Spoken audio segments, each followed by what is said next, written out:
அதனால பிசாசுக்கு இடம் கொடாதிருங்கள்.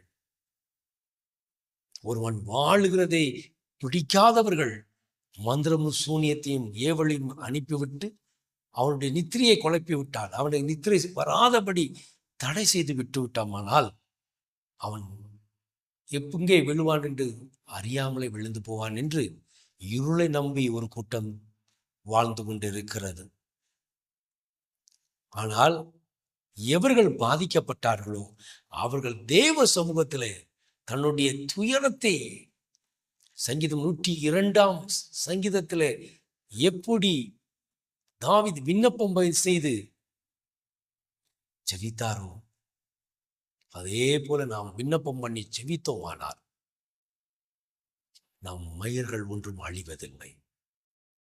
யார் எது செய்தாலும் ஒன்றும் உன்னை சேதப்படுத்த மாட்டாது.